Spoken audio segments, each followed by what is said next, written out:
I'd like to start out with a beautiful tune called Alice in Wonderland.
That's a tune called Alice in Wonderland to start things off for the evening. If you're just joining, welcome to the Doc Watkins Show. I'd like to thank my producer, my video man back there, Mr. Chris Zients. Science! With Wizard Broadcasting. Thank you, Chris, for everything you're doing. We'd like to send this next tune out to a very, very special friend. This one goes out to Cindy Guerra. This is a tune by the great Hoagie Carmichael entitled Georgia on My Mind. Here goes.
That's Georgia on My Mind by Hoagie Carmichael. That one went out to Cindy Guerra. I'm going to play a Cole Porter tune for you now entitled All of You. But first, I'd like to thank Alamo Music for providing us with this beautiful Kawai grand piano. It's brand new. We've been using it for our live streams for the past couple months. So thank you, everybody at Alamo, for all you do and for helping us out during this time.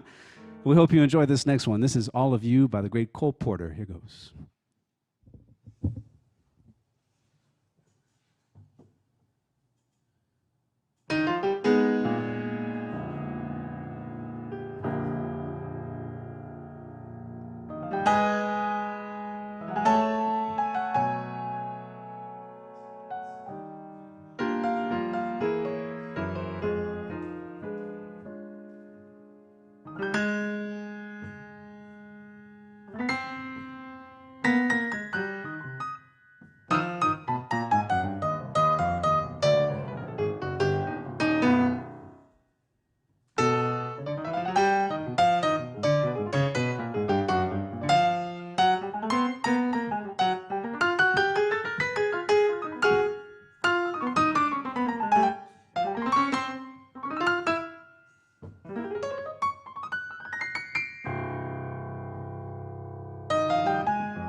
That's a tune by Cole Porter called All of You. Thank you very much, everybody. Thanks so much for tuning in tonight.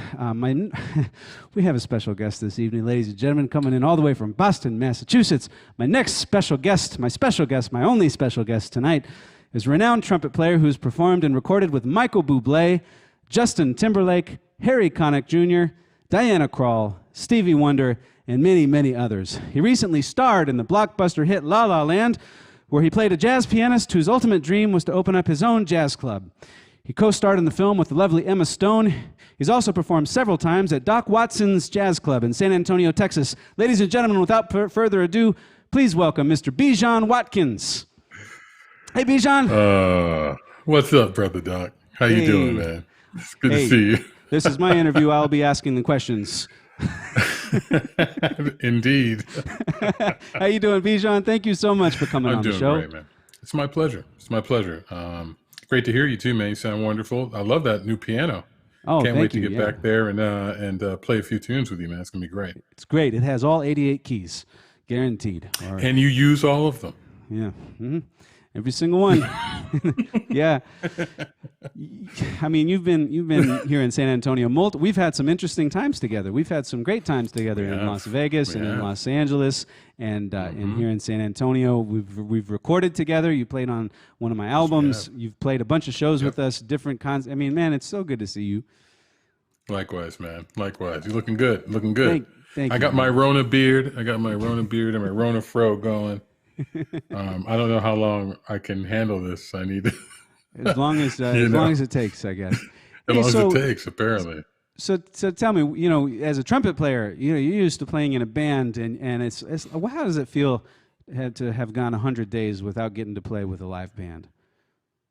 Well, it's actually gives you a chance, or you're an artist. It gives you a chance to create and reflect on why you wanted to play in the first place. So I've really taken advantage of this time to really dig into some other music that I've been wanting to write, some other projects I've been wanting to do, and getting friends and colleagues together to write some stuff for me. And so I'm looking forward to coming out on the other side of this and performing some of that music.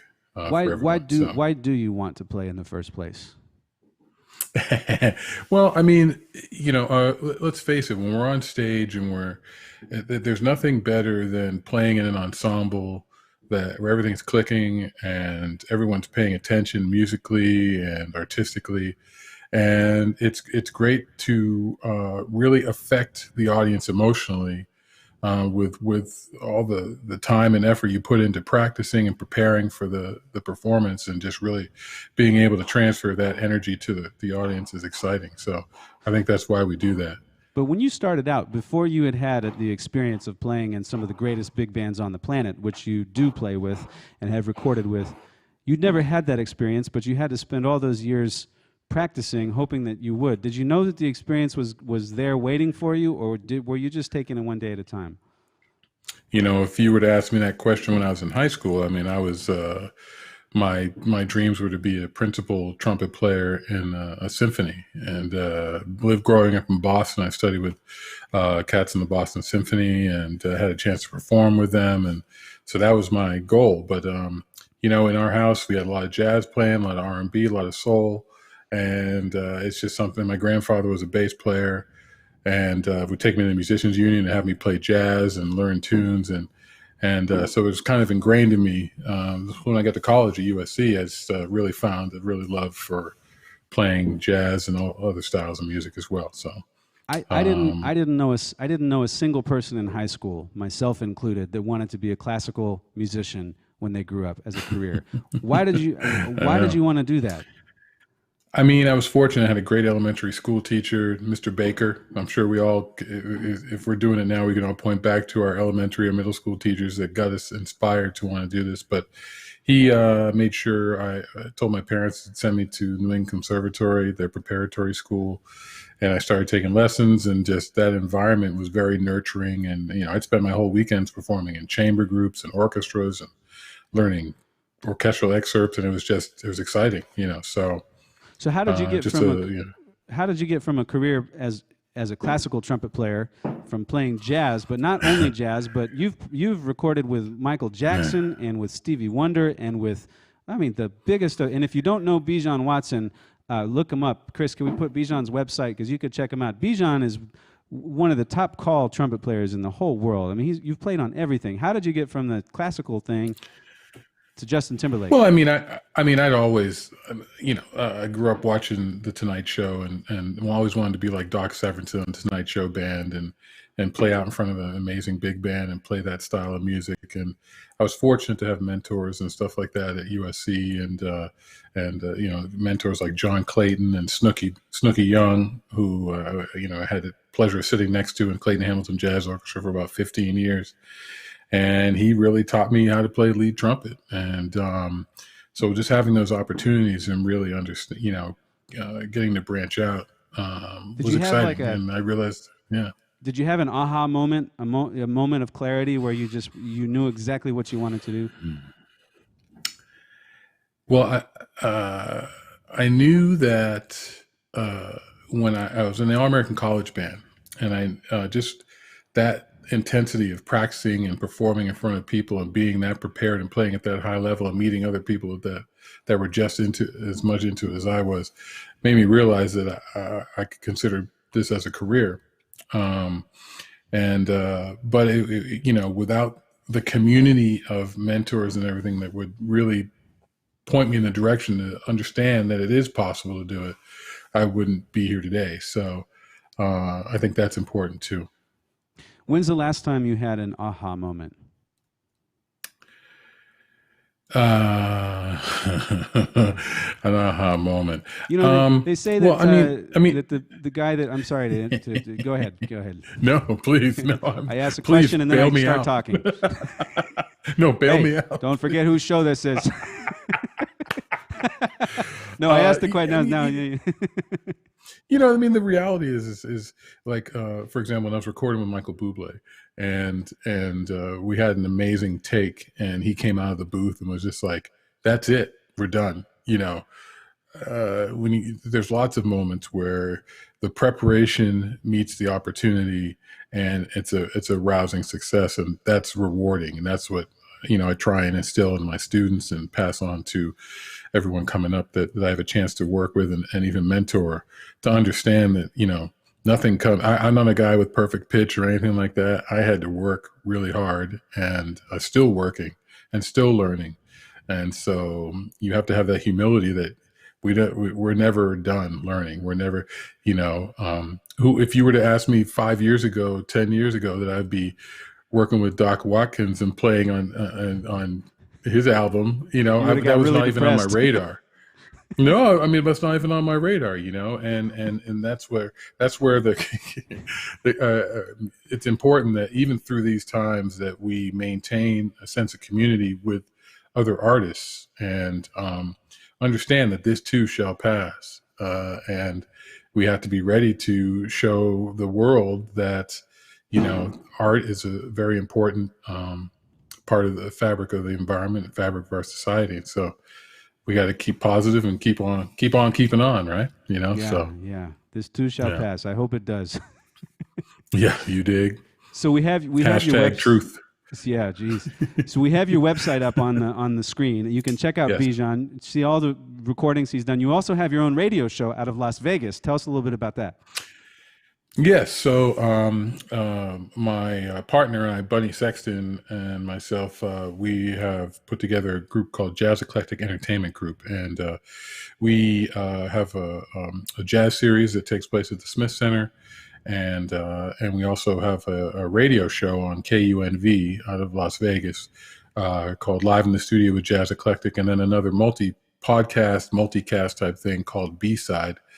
And all these projects that we have, we really are engaged with education, and we go into some of the schools and give master classes and things like that, talking about music industry, performance, getting ready for life on the other side of all the academic things that the students are learning. So it's pretty exciting, and it's a nice partnership, and we're looking forward to having you on in the near future once we get things back up and running, But things are going on behind the scenes. KUNV in Las Vegas is a great partner for us, and they've recommitted to partnering up with us, and we're going to do a music festival in 2021. And so it's really exciting times. Really exciting times. You can find out about that on jazzeclectic.com. And you and I went to Las Vegas together one time. We did. Well, we're about out of time, Bijon, so thanks for joining us. And that is all we're going to. I wish I had the whole hour. We just talk about the old times and the new times and the times to come, and we're going to have you back down here, Bijon, just as soon as we can. It's one of the highlights of my career, and one of the highlights of Jazz Texas is having you out play with the band to play some stuff, just me and you, and then you sit in with the big band. It's going to be great. So keep on keeping on. Hang in there, man. Make sure and check out Bijon, everybody. BijonWatson.com. I said Watkins earlier, but that was a joke. It's Watson, and it's Doc Watkins. Yes, sir. Yes, sir. Check out Bijon, and we love you, Bijon. Thank you so much for coming on. Thank you. Love you too, man. Be well. Be well. All right, you too. See you soon. To you soon. All right, man. Peace. Bijon Watson, everybody. Thank you, Bijon. All righty. Well, I'm going to do a tune. This is one of my favorites, and it's a tune by the great Duke Ellington called Things Ain't the Way They Used to Be. Boy, ain't that the truth, ladies and gentlemen.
as Things Ain't the Way They Used to Be by the great Duke Ellington. Thank you very much, everybody.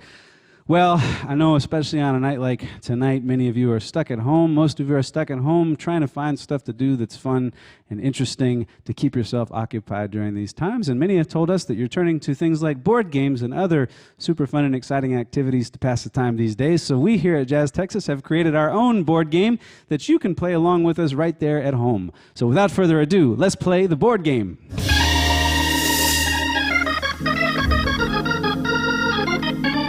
Now, you guys know how the board game works. We pick two famous people, both of whom are boring. We compare and contrast the two, and then at the end, I get to decide who's the biggest bore. So, let's play. Tonight on the board game, who's more boring, Dwayne Johnson or Lady Bird Johnson? Dwayne Johnson is an actor and wrestler known as The Rock, which refers to the fact that whenever he appears on screen, it's about as dramatic as staring at a limestone. Johnson claims that he actually lost his virginity when he was only 14 to his then 18-year-old girlfriend, who apparently got stuck between The Rock and a hard place. As The Rock, Dwayne Johnson recorded a song with Wyclef Jean. I don't know if his failed attempt to sing is a bigger insult to rap music or to wrestling.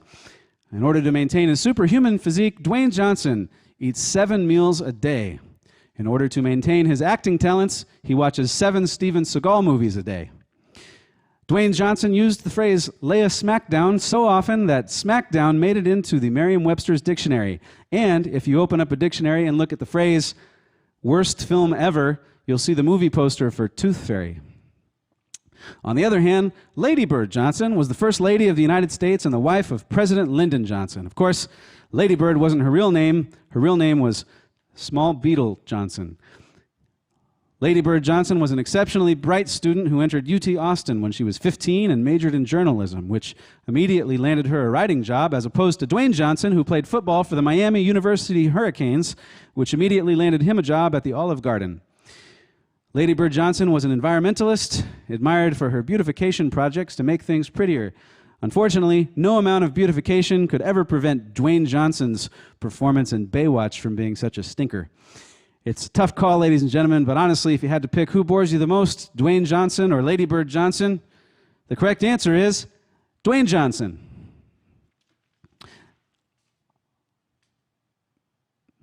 And thanks for playing the board game.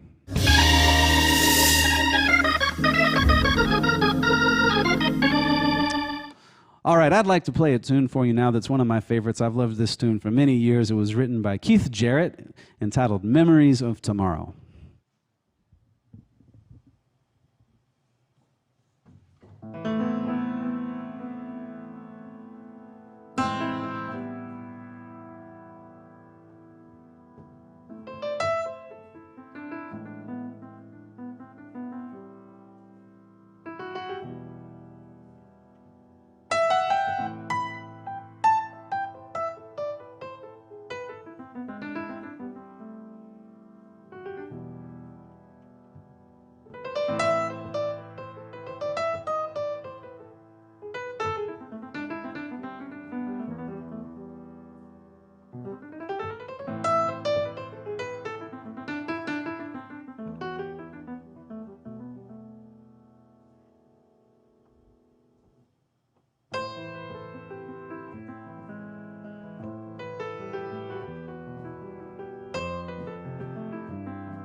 As Memories of Tomorrow by Keith Jarrett. Thank you very much, everyone. This next song goes out to Rob on his 44th birthday. Rob is turning four for you. He would have turned 4,444,444, but that number was already taken by Jeff Davis. So happy birthday, happy 44th birthday to you, Rob. This is a tune just for you. It's called In a Sentimental Mood. Here goes.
In a Sentimental Mood by Duke Ellington. Happy birthday, Rob. Thank you so much for tuning in to the Doc Watkins Show. I've got time for just one more tune for you all this evening. It's been a treat to be with you. A big shout out once again to Mr. Chris Zients with Wizard Broadcasting. Thank you very much, Chris. We'll see you all next time. I'm going to close out with a tune called Sweet Georgia Brown. Here goes.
Thank you very much, everybody. Welcome to Jazz Texas. Thank you for tuning into the show. We'll see you next time. My name is Doc. Thank you so much for tuning in, and good night.